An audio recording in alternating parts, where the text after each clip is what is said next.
you wherever in the world you are. Welcome to the Health Zone Show with Mícheál Ó Mathúna, where with each episode I explore interesting health and well-being topics with a thought-provoking guest. These topics can range from nutrition, relationships, spirituality, finance, creativity, mental health and much, much more, so that you can live a healthier, happier and more authentic life. Guests on the show vary from health experts, spiritual teachers, finance wizards, sports legends, to ordinary people with extraordinary lives. Find us on facebook.com/The Health Zone Show, or you can also join our Facebook group, The Health Zoners. We're also on Twitter, Instagram, Pinterest under The Health Zone. Check out our new updated website, www.thehealthzoneshow.com, and at the moment you can receive a free copy of my latest ebook, 7 Ways to Boost Your Overall Well-Being when you join The Health Zone. Paving your way for a healthier day, The Health Zone. Today I'm talking with developer of the somatic experiencing method and author of the best-selling book, Waking the Tiger, Healing Trauma, as well as many other books, Dr. Peter Levine. Hello, Peter. How are you doing today?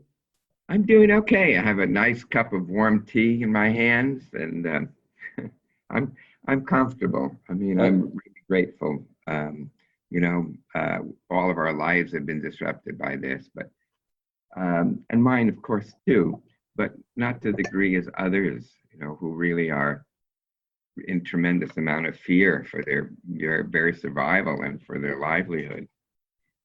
So when all is said and done, I'm doing really just fine. In what way could the somatic experiencing promote resilience during these challenging times in regards to the COVID-19 situation?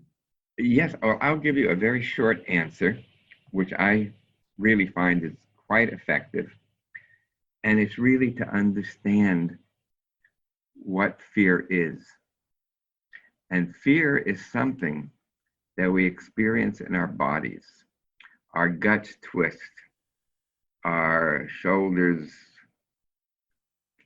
go up in tension, our breathing becomes very rapid or very slight.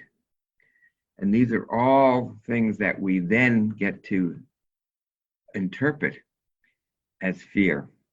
So one of the keys that I found in working with fear is to become aware of the actual body sensations that are going on as you experience the fear. So maybe the jaw is really tight, and the back is arched. Well, if you notice those, and then also notice any thoughts or images that go with those sensations, then what you can do is uncouple the fear from the sensations and the thoughts. And it's tricky. It's a very simply in principle, but it really does take practice. But I found that it's a skill that anybody can use, anybody can benefit from. How much of your approach stems from your own personal traumatic experiences? Well, yes. A friend of mine once said, research is me search. And,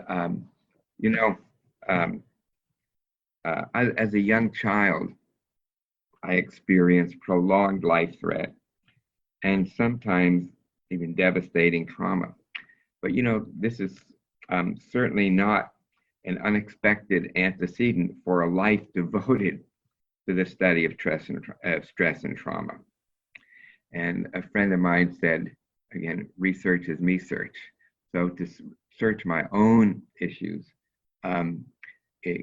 that really took me to an exploration of this whole method and of teaching the method worldwide. How has this work impacted you in your own life? Well, you know what? Hold on a minute. Just read you a couple of paragraphs from one of my books, a book called In an Unspoken Voice, How the Body Releases Trauma and Restores Goodness. So I'm just going to grab it right now. I'll be back in less than a minute.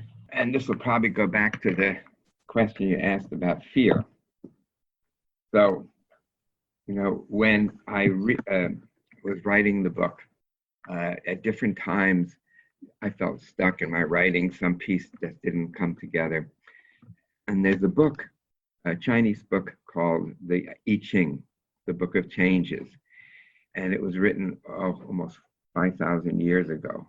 But it has remarkable wisdom today, as remarkable as it had before. And in writing the first chapter, what you do is you throw 3 coins a few times, and then depending on what side they fall, it takes you to a page in the book, in the I Ching. And the hexagram that I discovered is hexagram 51, and it goes like this: when a man has learned within his heart what fear and trembling mean, he is safeguarded against any terror produced by outside influences. I'll read that one more time. When a man has learned within his heart what fear and trembling mean, he is safeguarded against any terror produced by outside influences. So I'll start reading. No matter how self-assured we are, in a fraction of a second, our lives can be utterly devastated. As in the biblical story of Jonah, the unknowable forces of trauma and loss can swallow us whole, thrusting us deep into their cold, dark belly. Entrapped, yet lost, we become hopelessly frozen by terror and helplessness. Early in the year 2005, I walked out of my house onto a balmy Southern California morning. The gentle warmth and soft sea breeze gave a lift to my step. Certainly, this was the kind of winter morning that makes everyone in the rest of the country want to abandon their snow shovels and move to the Southland's warm, sunny beaches. It was the beginning of a perfect kind of day, a day when you feel certain that nothing can go wrong, when nothing bad can possibly happen. But it did. A moment of truth. I walked along, absorbed in happy anticipation of being with my dear friend Butch for the celebration of his 60th birthday. I stepped out into a crosswalk. The next moment, paralyzed and numb, I'm lying on the road, unable to move or breathe. I can't figure out what has just happened to me. How did I get here? Out of a swirling fog of confusion and disbelief, a crowd of people rushes towards me. They stop, aghast. Abruptly, they hover over me in a tightening circle, their staring eyes fixed on my limp and twisted body. From my helpless perspective, they appear like a flock of carnivorous ravens swooping down on an injured prey. Me. Slowly, I orient myself and identify the real attacker. As in an old-fashioned flashbulb photo, I see a beige car looming over me with its teeth-like grille and shattered windshield. The door suddenly jerks open. A wide-eyed teenager bursts out. She stares at me in dazed horror. In a strange way, I both know and don't know what has happened. By the way, that's really typical with people who've been traumatized. In one way, they know what happened, but on the other hand, they don't know what happened. They really maybe often even deny anything happened. As the fragments begin to converge, they convey a horrible reality. I must have been hit by this car as I entered the crosswalk. I'm lying on the ground and in this state of shock, of numbness, of shock. This man comes over and he announces that he's a paramedic. So I orient towards him in his direction. And all of a sudden he shouts at me, "Don't move, your neck could be broken."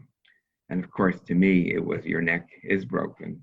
And I could feel myself absolutely freezing. And it's like I left my body. It's like I dislocated from my body. And I was above my body looking down, seeing myself, my twisted body, laying on the pavement, on the road. And then he's taking my pulse. I can see him do that. And then, thankfully, a young woman comes over and she kneels down with me at my side. And she says, "Hi, I'm a doctor, actually a pediatrician." I was thinking that's exactly the kind of doctor I need. She said, "Is there anything I can do for you?" And I said, "Please just stay here with me."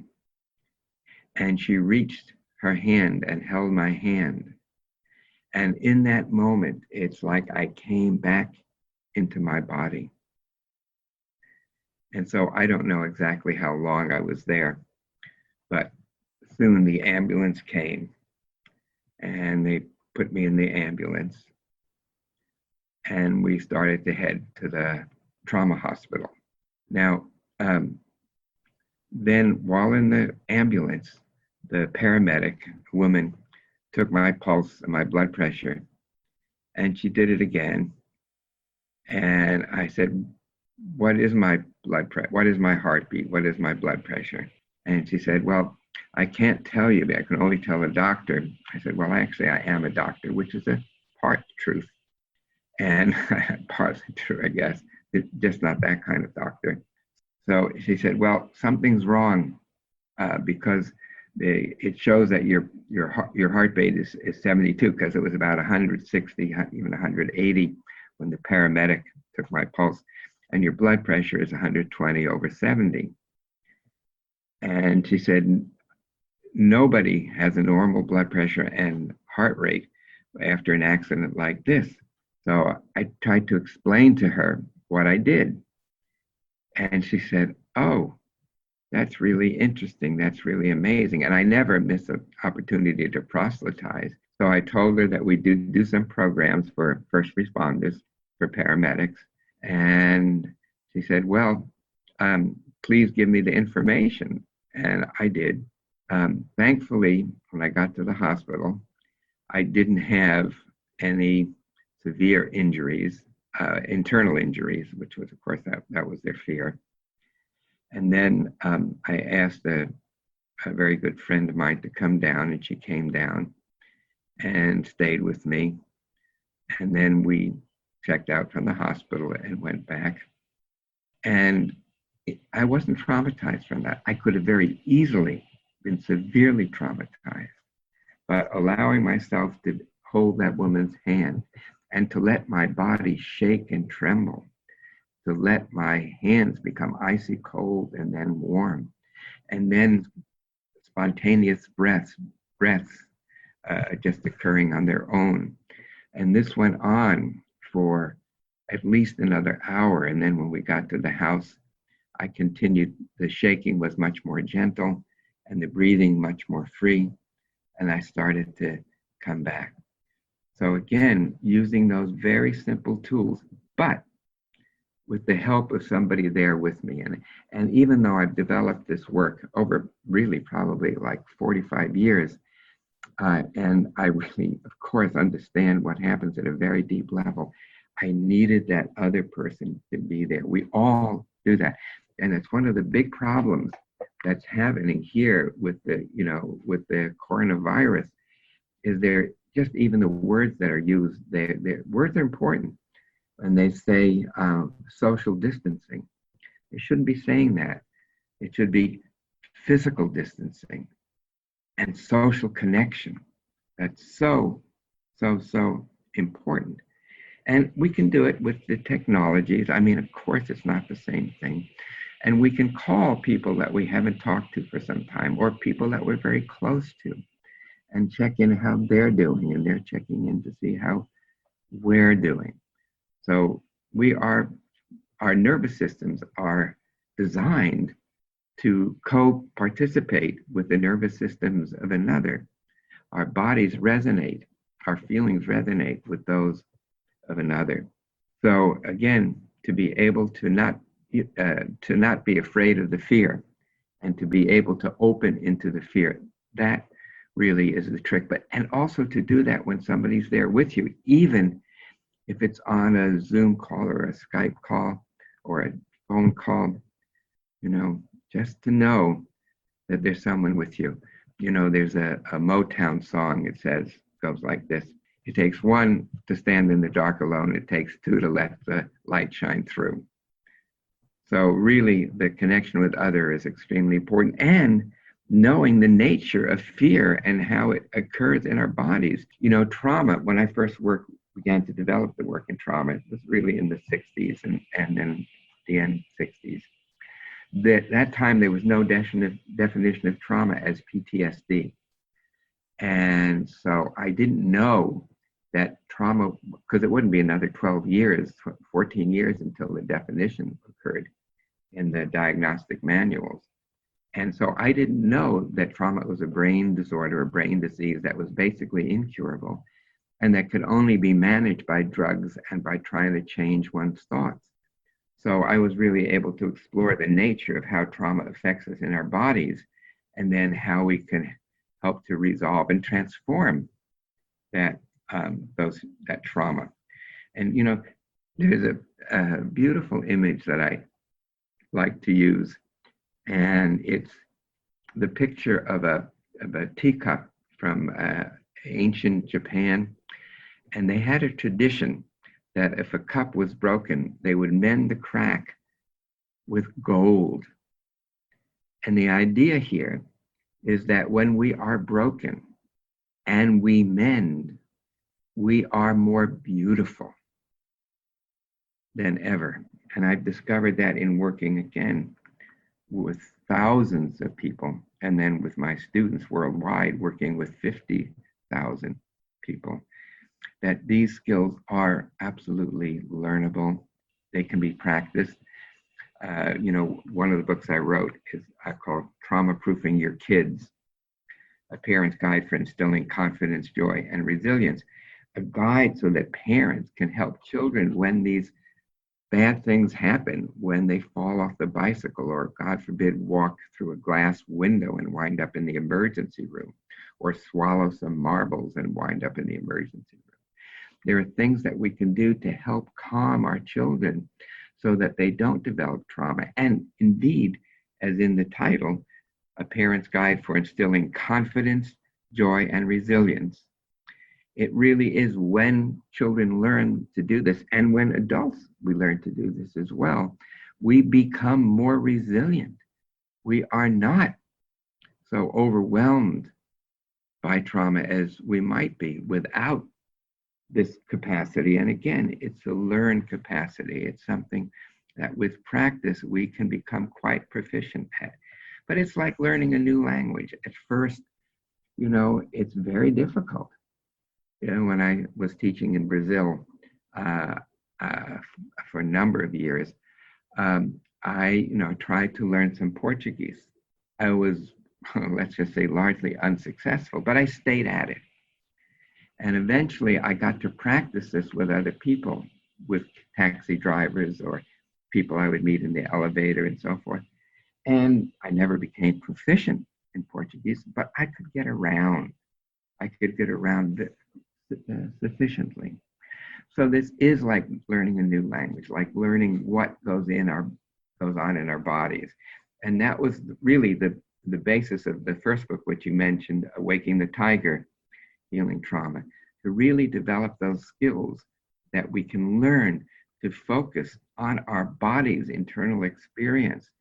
And that instead of being overwhelmed by the sensations, we can gently open into the sensations. And that is really the trick in healing trauma. I mean, it's not a trick, it's a skill. And Peter, why do people disassociate, say, from the trauma or the pain in the body? Trauma is something that happens in the body. I mean, it happens in the brain as well, of course, the brain and the mind, but primarily it happens in the body. And as I said before, you know, when we see something horrible, our guts go, ugh, they twist and they feel nauseous. Maybe we feel even faint or dizzy. And what happens? Well, I'm going to give a little talk on physiology. I hope people don't tune out. But there's a nerve that goes from the back of the brainstem, down through the whole body, goes below the diaphragm, and it affects all of our organs, all of our visceral organs, including actually also our heart, our lungs. And this nerve is called the vagus nerve. And vagus is from vagabond, which means the wanderer, and that's exactly what that nerve does. It just wanders around. And it's the largest nerve in the body by far. And what many people didn't know is that that nerve is 80% afferent. So it's actually taking information from the guts and taking that information up to the brain stem in that same area, which triggered us to originally go, ugh, when we saw somebody falling off or being hit by a car on a bicycle or something like that. So what happens is because that is getting information, 80% of it is actually getting information from the viscera, sending it back to the brain. So the brain sees this horrible thing. It goes, ugh. That ugh goes up the vagus nerve. It first goes down the vagus nerve into the gut. The guts twist. That twisting is relayed back up the vagus nerve into the brain stem where it becomes amplified. So the goes to and goes to, oh God. It's like we collapse into helplessness. And that's where people who have trauma are stuck. They've collapsed into helplessness. There are a number of things that I do. Let me give you one very simple exercise that can be helpful to break that cycle, which I call a positive feedback loop with negative consequences, to get a new signal back into the brain that says, hey, the trauma is over. Because that's what happens when people are traumatized. It seems like the trauma is replaying itself every day, probably moment to moment, as though it were still happening. And again, that's what that feedback loop does with that vagus nerve. So I have an exercise that's easy to practice, and people can practice it, and practice it right now if they want, or practice it later. Again, I suggest to do it with a friend, someone that you're at least quarantined with. So the idea here is to take a full, easy breath, and on the exhalation, let the breath come out as you make the sound woo coming from the belly. So letting the sound and the breath go all the way out, and then just taking the next breath and gently letting the breath again come, filling belly and chest, and then again gently making the voo sound from the belly. So let me demonstrate here, and I'll do it just a couple of times. And then if you want, you can do it with me. So.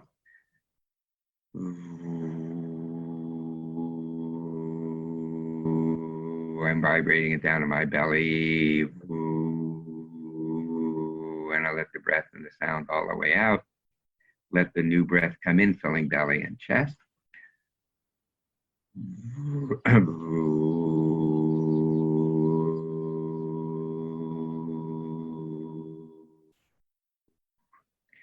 And just rest.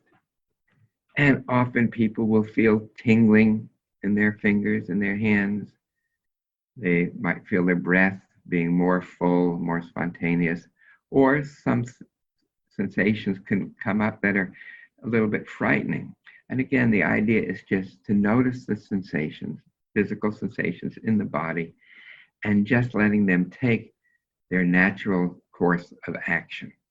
So shall we, anybody who wants to join, let's just do it together, okay? Easy, full breath.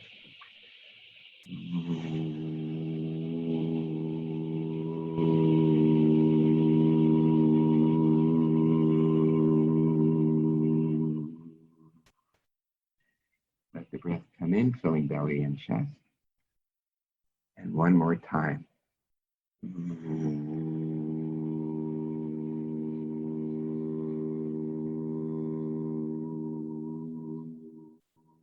Good. And just feeling sensations, feelings, images that come into your mind's eye, thoughts, just anything that's in your experience.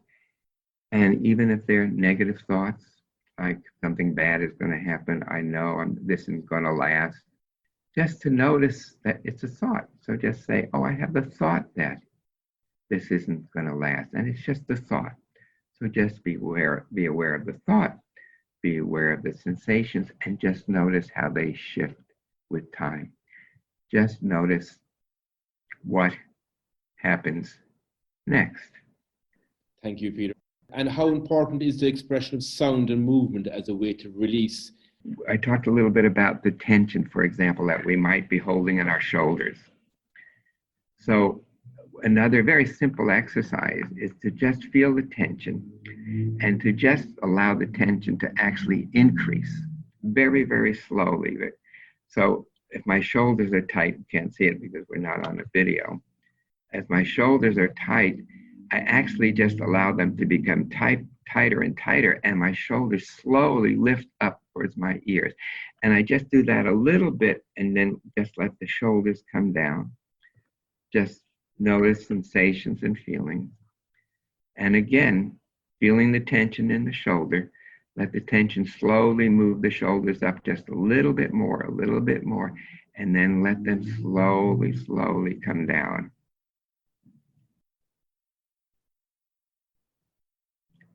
And then just notice any sensations and feelings that are going on in your body, in your mind. And just notice them, just observe them. And just be the observer of the observing of them.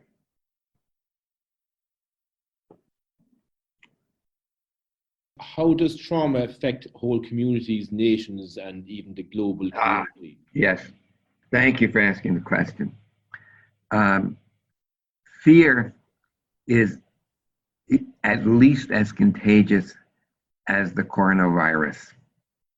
Fear. And fear is the killer of the mind. It really is. And fear, well, we are meant, when we feel fear, people who are around us, or even people that we're talking to, even on the phone, they will pick up on that fear. We are tuned to that. So for example, if you have a herd of gazelle, a herd of impala, and they're grazing in an upland meadow, and one of the gazelles smells a novel scent that may be from a predator that's stalking them, like a cheetah. And so they immediately freeze in motion. And then all of the other gazelles that are with them, they also freeze, and they make readiness to escape. So the fear is something that gives us the information that we may need to escape, that there is danger. And it's meant to spread because, again, because we are mammals, we're social mammals, and we signal each other through our emotional states, either positive or negative. So again, it's really important to understand that we need to help ourselves, help our friends, help our family, and as much as we can to help our communities. Because if we can break that contagion, this fear, this anxiety around the virus, it will pass. It has always done that with every virus that's ever happened before. But we have to really work mindfully with our fear, work with the fear of how it affects our bodies, so that we're not spreading it. And doing the things that are mostly simple, again, not to socially isolate, but to physically be at a distance. And unfortunately, what I've noticed is community leaders tend to either be people in political power tend to be either too complacent or too hysterical. And so they really need to find that middle ground where you're doing the things that do make a difference, but that you're not cutting yourself off completely from others. And it takes somebody who's trustworthy. It's a very sad situation here, because here in the States, in the US, we don't have a government that people can trust. We don't have a government that gives clear messages. You know, they're giving the opposite message, you know, every other day, or even the same day, or even in a few minutes after. And that's very disorienting for people, because uncertainty really breeds a lot of fear. So it's so important that we have leaders that really can help the people calm, to help the people know what's happening and to keep them informed. You know, I think of Franklin Delano Roosevelt. He was the president during the Second World War. He said to an anxious nation, to a frightened nation, he said on the radio, there weren't televisions at that time, he said, the only thing to fear is fear itself. He said that calmly, and it really made a big difference in the entire nation. And Peter, how does emotional pain get stored in the cells, in the body cells? You know, well, this is another important question they're asking, Michael, is that our emotions, again, are those things that are locked in our bodies. And people that have a lot of fear or anxiety before this will be greatly triggered. And people with a lot of trauma, in particular, it will be almost like the trauma is happening again. So these people need more guidance from therapists, hopefully, and I know there are numbers of somatic experiencing therapists in Ireland now. But just even with each other, just saying, okay, I know that you're scared, and I know also that this will pass. So if you could just notice what sensations you're having, then let's just see if those sensations can move, we can open into those sensations. Because again, when we fight against the sensations of fear, that actually causes more fear. And then the more fear causes, again, to brace against that fear, to try to tamp it down. And the more we try to tamp it down, the more it pushes up. So we have to open to the fear in a more gentle way, hopefully with the help and guidance of the others. And Peter, is there anything we can learn from shamanic traditions in regard to healing trauma? Yes, indeed. Yes, indeed. You know, as I developed somatic experiencing, I started to notice some similarities between what happened here, which would sometimes seem almost mystical in some way, that what would happen here, I saw that was similar to things that happen in different kind of shamanic types of healing. And so I study cross-cultural aspects of shamanism to some degree, and had the opportunity to visit with different shamans for different parts of the world, and to talk with them and to relate with them. And so in a way, in developing this method, because I knew that part of my mission was to put this in the mainstream. And so I didn't want it to seem like it was fringing, so I didn't really talk about shamanic connections. But now in my elder age is here, I want to give a debt to what is probably a lineage in my generations of some kind of shamanic healing. And so I think that there's also a science of shamanic healing, and some of the anthropologists have studied it really very, very well. I mean, also like anything, you have people who are kind of doing phony things, and they're kind of, they're make-believe shamans. But to study, when in somatic experiencing, it's a 3-year training. And after that training, you're just at the very beginning. You're in the kindergarten, at the first grade. And really, it takes years to be able to deeply work with trauma. It really does. And in the shamanic tradition, it takes decades to develop one's shamanic skills. And that often starts in early childhood. So it's not something you can learn overnight. It's not something that you can learn in a single workshop. It's something that really is a a great skill. It's a skill that, you know, one develops by transmission through somebody who really has also done their own work. And that's why nobody teaches somatic experiencing unless they've done a lot of their own work. That's one of the requirements.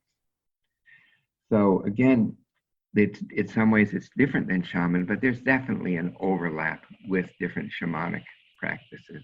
At least that's my experience. How important is it to have compassion and presence when you're working with somebody who has trauma? It's essential. It's absolutely essential to have presence when you're working with somebody who's traumatized or who is in fear. We have to be present in ourselves so that we're not picking up their fear. And when the fear is there, we know what to do, how to deal with that. So, you know, that's absolutely essential to be present in ourselves, and then we can be present for another. We cannot be present for another if we're not present in ourselves. When I started in the early 70s working with people who were returning from Vietnam veterans, because I was fortunate and did not have to go because I was in a scientific medical program deemed to be, you know, essential for health. But people I know did go, and many of them returned quite injured, not only physically, but deeply emotionally. And so I set up a thing where people could come in. I didn't charge anything on the Thursdays. And if they just wanted to come in to hang out with me. And so the first Thursday, this one person came in, and almost before he was sitting down, he started to talk about the horrible, horrible things that he was made to do, that he did. I mean, really, really, it just took I felt nauseous, I felt dizzy, I felt almost like I could pass out. But I knew what to do with that fear. I knew how to let it move through in my body, how it come into my legs and then into the ground. And I said to him, let's call him Michael, I said, Michael, when you told me about this, you know, and I felt nauseous. I felt almost like I was going to pass out. And it wasn't because I was judging you. I know enough about war to know that war is hell. It's hell, and it's horrible. But I knew what to do with those sensations so they didn't get stuck in my body. And I think those skills could be helpful for you. And so again, sort of some of the things that we were just doing today here in the call, I was able to, I did with him. And the next Thursday, I was walking to my office and I noticed a line of people down the one street and around the other street. And they were all the friends of this man. And so I was renting a room in this house for my office. And so I asked the owners of the house if I could bring in all of these people and we could be together in their living room. And we all came together. There was about 25 of them.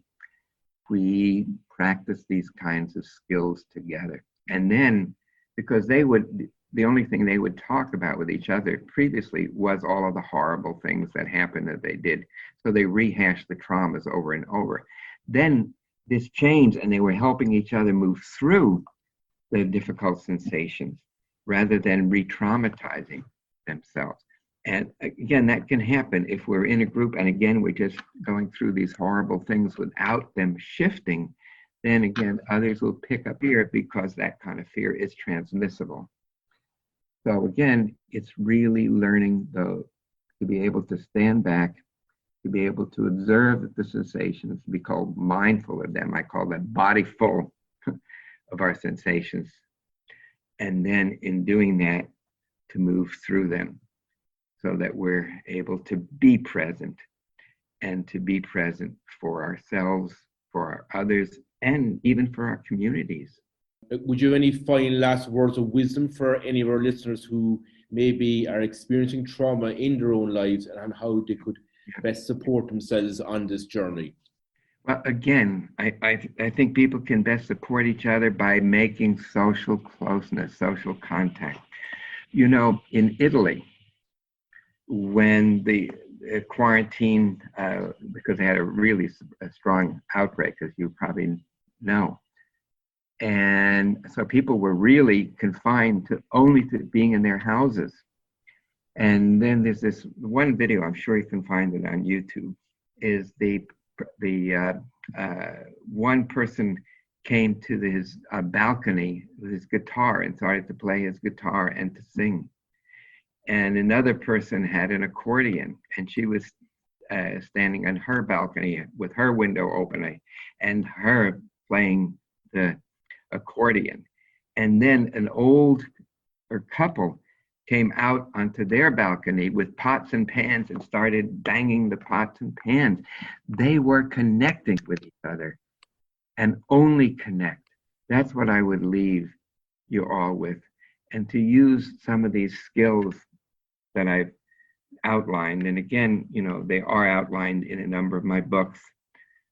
Again, I don't want to seem like a promoter, but they are really valuable.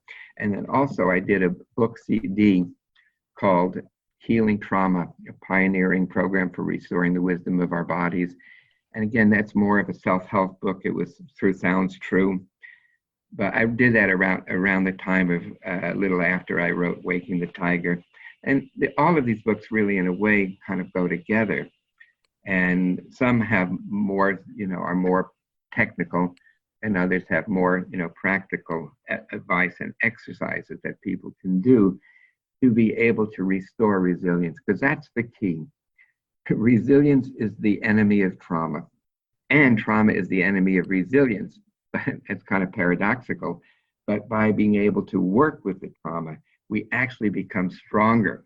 Like that pot where the crack is filled with gold, we develop into more resilient, more compassionate, more present human beings. And I think that's, if there's a positive side to this, this will be the positive side, that people really become more present in themselves. Because we all, in our days, we have a lot of distractions,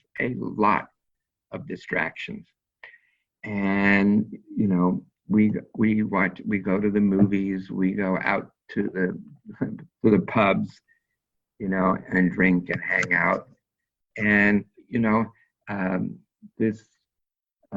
when we're just cut off for that, and many people, it's not so funny, but it's a little bit amusing, that in the US, and I think in some of the other countries, the divorce lawyers are making a fortune because there are more divorces than ever.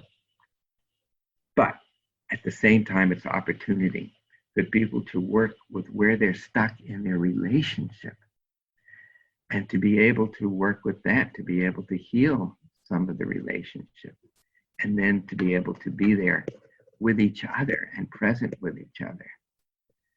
I mean, I think that's the opportunity. In the Chinese calligraphy, the calligraphy is very simple. The symbol is very similar, at least that's what I've been told, of opportunity and of crisis and of opportunity.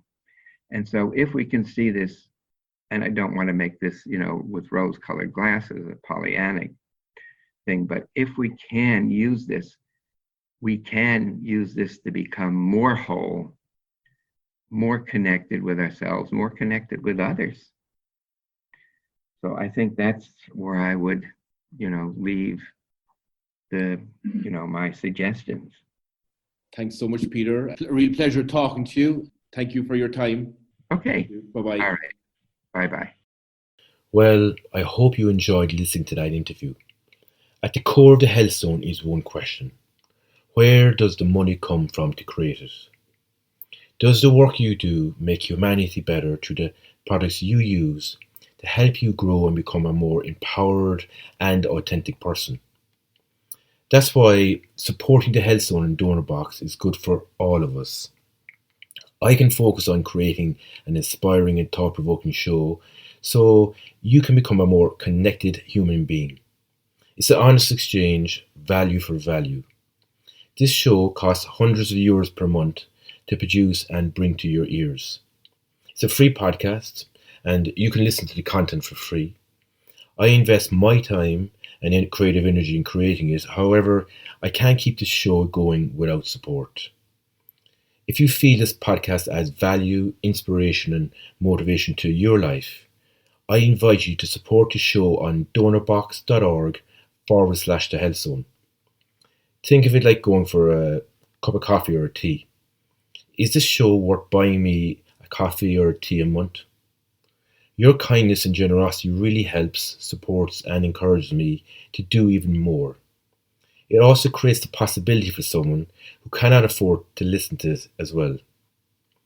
Visit donorbox.org/The Health Zone to kindly donate anything you can. Thanks ever so much for your support. The health zone. Ah, the health zone. Ooh, the health zone. Thanks for listening to another inspiring and thought-provoking show of The Health Zone. I'm Mícheál Ó Mathúna. Just to remind you, you can find us on facebook.com/The Health Zone Show, or you can join our Facebook group, The Health Zoners. We're also on Twitter, Instagram, and Pinterest under The Health Zone. To gain further invaluable resources on health and well-being, go to our website www.thehealthzoneshow.com. When you're on there, join The Health Zone and you'll receive a free copy of my latest ebook, 7 Ways to Boost Your Overall Well-Being. Finally, I would love to hear any feedback you may have on the show, and even if there are any particular guests or topics which you're interested in, please email me on tunein@thehealthzoneshow.com. Until next time, this is Mícheál.